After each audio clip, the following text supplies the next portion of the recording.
नमस्कार, one India Hindi में आपका स्वागत है। मैं हूं राहुल पांडे।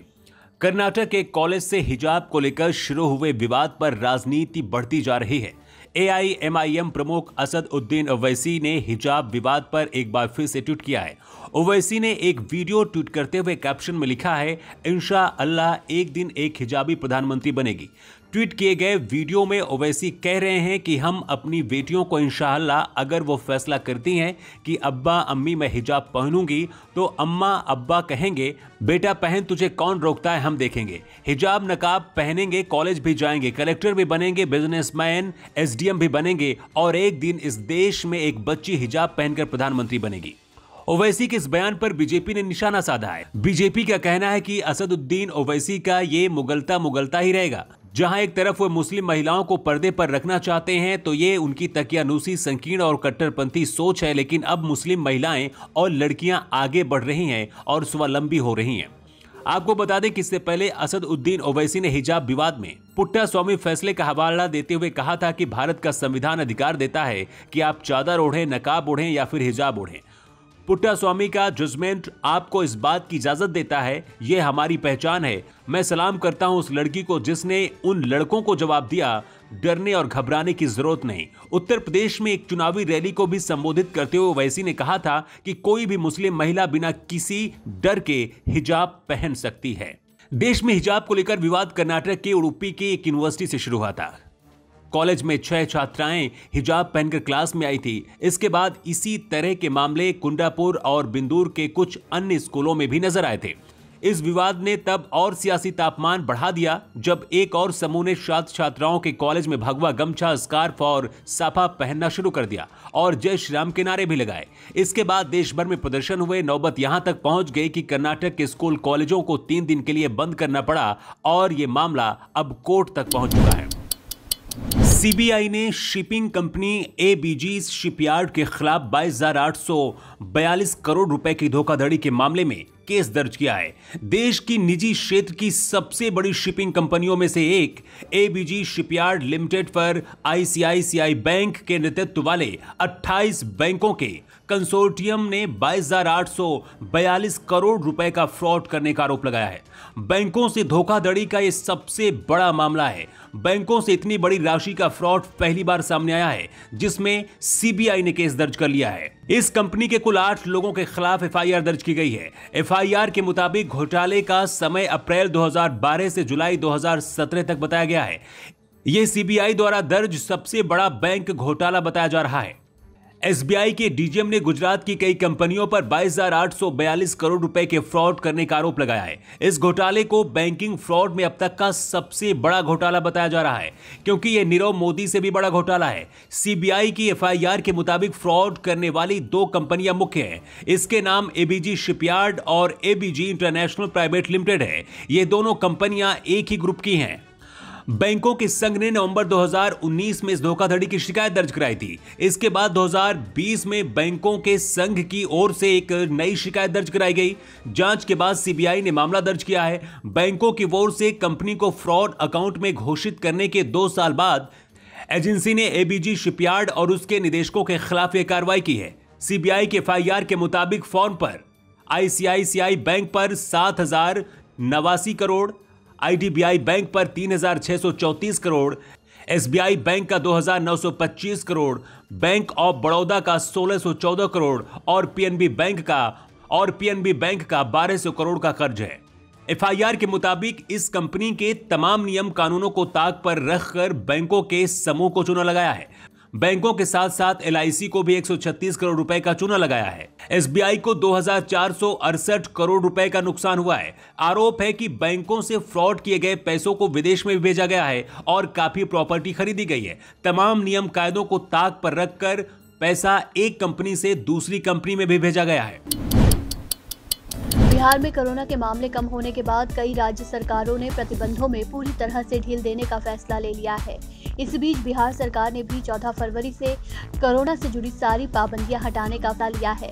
कोरोना को लेकर बिहार के सीएम नीतीश कुमार ने ट्वीट करते हुए बताया कि कोरोना के कम होते केसों की आज समीक्षा की गई। कोरोना संक्रमण में लगातार आ रही कमी को देखते हुए 14 फरवरी से अगले आदेश तक सभी तरह के प्रतिबंधों को हटा लिया गया है। नीतीश कुमार ने अपने ट्वीट में लिखा कि अब कोविड अनुकूल व्यवहार और निर्धारित मानक संचालन प्रक्रिया के अनुपालन के साथ सभी गतिविधियां सामान्य रूप से संचालित होंगी। जिला पदाधिकारियों को स्थानीय परिस्थितियों को देखते हुए आवश्यकता अनुसार प्रतिबंध लगाने हेतु अधिकृत किया गया है। गौरतलब है कि 6 फरवरी से ही राज्य में लागू ज्यादातर पाबंदियों को खत्म कर दिया गया था। हालांकि इसके बाद भी कक्षा 8 तक के स्कूल, कोचिंग, सिनेमा हॉल को 50% क्षमता के साथ ही खोलने का आदेश था, पर अब ये पाबंदियां भी हटा ली गई हैं, जिसके बाद अब बिहार में सभी सरकारी और गैर सरकारी कार्यालय सामान्य रूप से खुलेंगे और 100% कर्मचारी काम करेंगे। School, coaching centre, cinema hall जो कि अब तक 50% क्षमता के साथ चल रहे थे, वो भी अब सामान्य रूप से खुल सकेंगे। इसके अलावा शादी समारोह, अंतिम संस्कार और श्राद्ध कार्यक्रम में भी लोगों के शामिल होने की संख्या पर कोई सीमा नहीं रहेगी। जितने लोग चाहें इन कार्यक्रमों में शामिल हो सकते हैं। अभी तक इन सभी कार्यक्रमों में 200 व्यक्ति ही शामिल हो सकते थे। हालांकि बिहार में कार्यालयों में काम करने वाले कर्मचारियों के लिए कोरोना टीका लगवाना जरूरी होगा। वहीं लोगों से अपील की गई है कि अभी भी सावधानी बरतें और सोशल डिस्टेंसिंग के साथ साथ घर के बाहर निकलते समय मास्क जरूर लगाएं। गौरतलब है कि भारत में पिछले 24 घंटों में कोरोना के 50,000 से भी कम मामले सामने आए हैं। देश में पिछले 24 घंटों में 44,877 नए मामले सामने आए हैं और इस दौरान 684 लोगों की मौत हो गई। देश में कोरोना के मामले कम होने के बाद कई राज्य सरकारों ने प्रतिबंधों में पूरी तरह से ढील देने का फैसला ले लिया है। इसी बीच उत्तर प्रदेश में आज से नाइट कर्फ्यू का समय बदला गया है। कोरोना के मामलों में कमी को देखते हुए आज से नाइट कर्फ्यू का वक्त रात 11 बजे से हो गया है। कोरोना के बढ़ते प्रकोप की वजह से अभी तक रात 10 बजे से सुबह 6 बजे तक कर्फ्यू लागू था, लेकिन अब से यूपी में रात 11 बजे से सुबह 6 बजे तक ही नाइट कर्फ्यू लागू रहेगा। इसके अलावा कोरोना केसेस में कमी आने के बाद 14 फरवरी से उत्तर प्रदेश में सभी स्कूल खुल जाएंगे। इसमें नर्सरी से लेकर 12वीं क्लास तक के सभी कक्षाएं ऑफलाइन चलाई जाएंगी। हालांकि इस दौरान कोरोना के नियमों का सख्ती से पालन करना होगा। आपको बता दें कि यूपी में 9वीं से 12वीं कक्षा तक के स्कूल पहले ही खोल दिए गए थे। जानकारी के लिए बता दें कि नाइट कर्फ्यू में ज़रूरी सेवाओं के अलावा अन्य तरह के मूवमेंट पर प्रतिबंध होता है। वहीं सरकार ने अब कोरोना के मामलों में लगातार आ रही गिरावट को देखते हुए ये फैसला लिया है। गौरतलब है कि इससे पहले गौतम बुद्ध नगर जिला प्रशासन ने कोरोना को लेकर लगाई तमाम पाबंदियों में छूट दी थी, जिसके मुताबिक सभी जिम खुले रहेंगे, जबकि स्विमिंग पूल, वाटर पार्क बंद रहेंगे।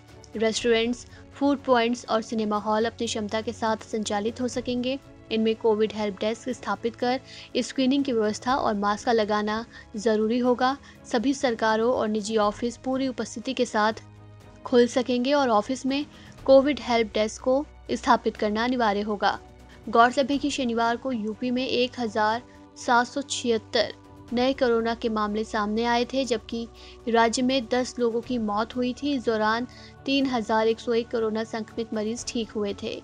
अब राज्य में ठीक होने वाले मरीजों की संख्या 20,18,074 हो गई है, जबकि अब तक कुल 23,391 कोरोना संक्रमितों की मौत पूरे कोविड काल के दौरान राज्य में हुई है। वहीं राज्य में अब भी 15,276 कोरोना के एक्टिव मरीज हैं। भारत में कोरोना वायरस पर ब्रेक लग गया है। दैनिक मामलों में लगातार गिरावट जारी है, लेकिन दैनिक मौत का आंकड़ा अभी भी चिंताजनक बना हुआ है। केंद्रीय स्वास्थ्य मंत्रालय की ओर से रविवार को जारी आंकड़ों के मुताबिक पिछले 24 घंटों में देश में कोरोना वायरस के 44,877 नए मामले सामने आए हैं। बीते दिन के मुकाबले नए केस में करीब 5,500 की कमी दर्ज की गई है। एक दिन पहले देश में 50,407 नए मामले सामने आए थे। वहीं पिछले 24 घंटों में 684 लोगों की कोरोना से मौत दर्ज की गई है। एक दिन पहले मौत का यह आंकड़ा 804 दर्ज किया गया था। वहीं बीते एक दिन में 1,17,591 लोग कोरोना से रिकवर भी हुए हैं। देश में दैनिक पॉजिटिविटी रेट 3.17% दर्ज की गई है।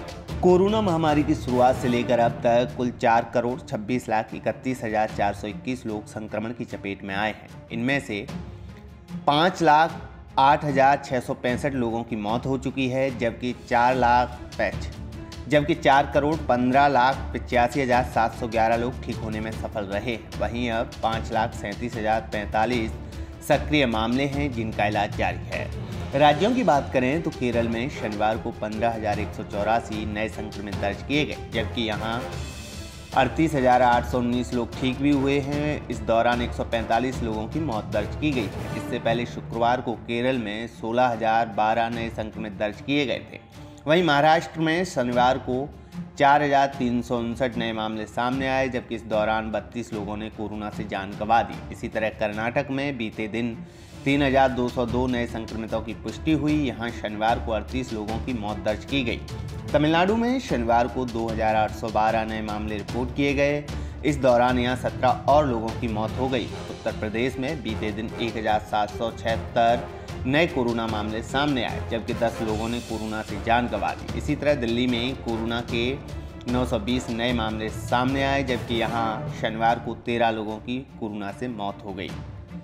कोरोना के खिलाफ देश में टीकाकरण अभियान भी तेजी से जारी है। 12 फरवरी तक देश भर में 1,72,81,49,447 वैक्सीन की डोज लगाई जा चुकी हैं। बीते दिन देश भर में 49,16,801 लोगों को वैक्सीन का टीका लगाया गया। इस खबर में फिलहाल इतना ही। तमाम अपडेट के लिए बने रहिए वन इंडिया हिंदी के साथ।